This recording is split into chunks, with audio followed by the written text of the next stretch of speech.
পৃথিবীর বিখ্যাত লেখক উইল ডুরান্ট, তার একটা বিখ্যাত লেখা ফরেন লিভস, বাংলায় ঠিক ঝরা পাতা,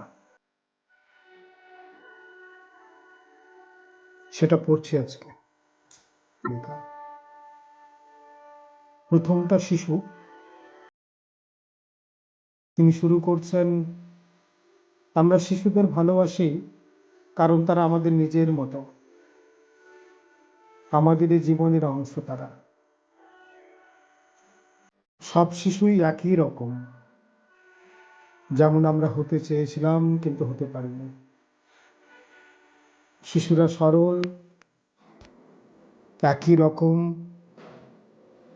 তাদের মধ্যে কোনো ভান নেই, তারা যা মনে চায় তাই করে। এই কারণেই আমরা তাদের ভালোবাসি, আমাদের ভালোবাসতেই হয়। তাদের সততা আমাদেরকে টানে, কারণ আমরা সৎ নই। তারা হৃদয় থেকে যা অনুভব করে সেটাই বলে। শিশু আর বোকার একটা অদ্ভুত মিল আছে, তারা প্রায় সবসময় সত্যি কথা বলে, আর তাতেই তারা সুখ পায়।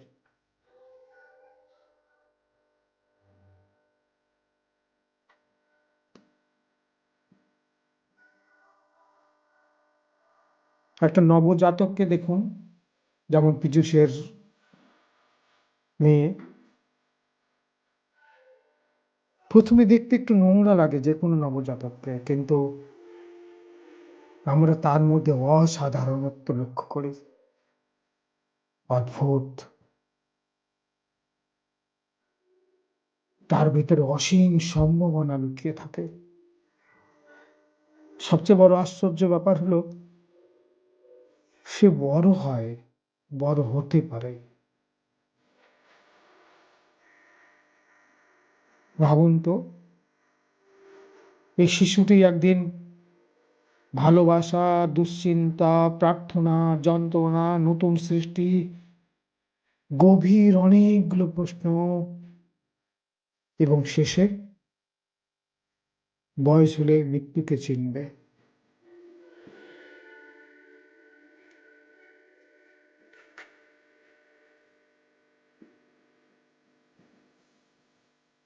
আজ সে কাঁদে,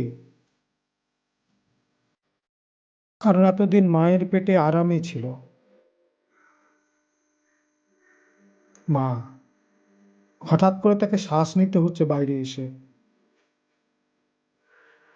বাইরের আলো তার চোখে লাগছে,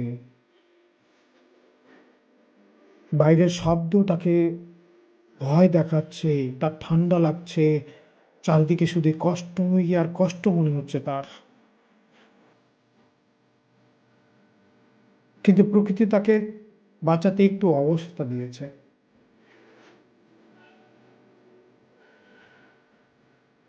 প্রথমে আলো ঝাপসা লাগে, তারপর শব্দ ধীরে ধীরে শোনা যায়, সে শব্দ শুনতে পারে, আর সে বেশিরভাগ সময় ঘুমিয়ে থাকে।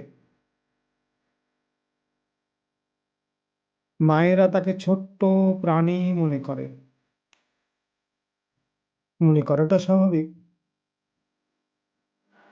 হাঁটা শেখার আগে পর্যন্ত সে ছোট্ট প্রাণীদের মতো ব্যবহার করে, আচরণ করে।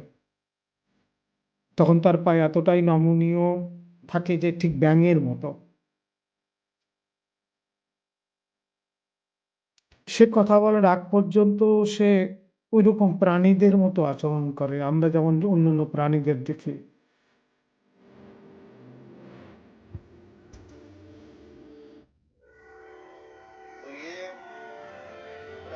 কথা বলার আগ কথা বলা শেখার আগ পর্যন্ত সে একটা খেলনার মতো থাকে, আর সে খেলনা হোক বা চাঁদ, সবকিছুকেই ছুঁয়ে চেখে টাচ করে দেখতে চায়। বাকি সবকিছু সে দেখে, বাকি সবকিছু সে দেখে শেখে, যদিও মা বাবার মনে হয় তারা তাকে বুঝিয়ে শেখাচ্ছেন। বাচ্চা এতটাই অভিজ্ঞ যে সবসময় সে যা কিছু শেখে সে টাচ করে তার নিজের অভিজ্ঞতার মধ্যে ছোটবেলা শিখতে চায়, কিন্তু মা বাবা মনে করে সে কিছু বোঝে না, তাকে শেখাতে চায়। আর যখন সে শেখে না তখন তাকে মারধরও করে। ওকে আস্তে কথা বলতে শেখায়, চিৎকার করলে তাকে বলে তুই আস্তে কথা বল, কিন্তু নিজেরা চেঁচিয়ে উঠে। একটু বড় হয়ে যাওয়ার পরে শিশুকে শেখায় টাকা নিয়ে তোকে চিন্তা করতে হবে না, অথচ তার সামনে টাকা নিয়ে আমরা ঝগড়া করি।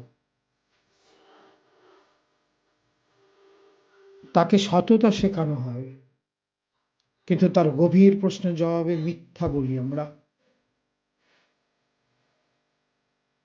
আসলে প্রত্যেকটা শিশু আমাদের কাছে আয়না। আমরা আসলে আজকে যে জায়গায় আছি সেটা একটা শিশুকে দেখলেই বোঝা যায় আমাদের কত পরিবর্তন হয়েছে।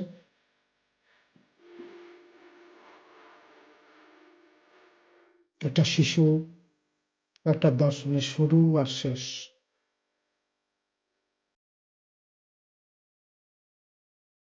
তার কৌতূহল, তার বেড়ে ওঠার ইচ্ছার মধ্যেই তার গভীর চিন্তার রহস্য লুকিয়ে আছে।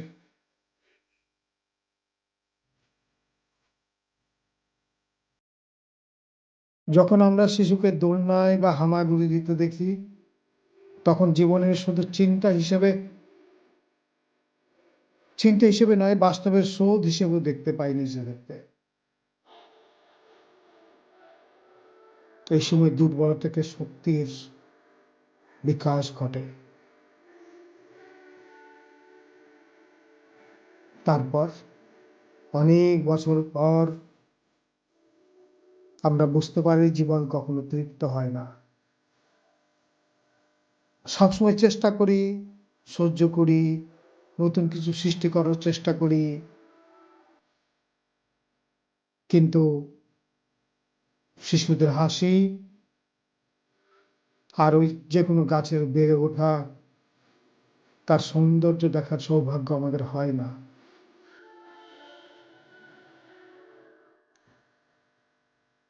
যে কোনো শিশুর শৈশবকে খেলাধুলার সময়ই বলা হয়। তাই আমরা শিশুকে যারা খেলার অবকাশ পায় না, কখনো সত্যিকারের শিশু হয় না। অনেক শিশু খেলাধুলার সুযোগ পায় না বলেই বড় হয়, বুড়ো হয়ে যায়, সে আজীবন শিশু হয়ে থেকে যায়। আবার অন্যদিকে কিছু মানুষ বড় হয়, শৈশবকে বেশি উপভোগ করে সে অন্যভাবে অন্য জীবন উপভোগ করতে পারে না।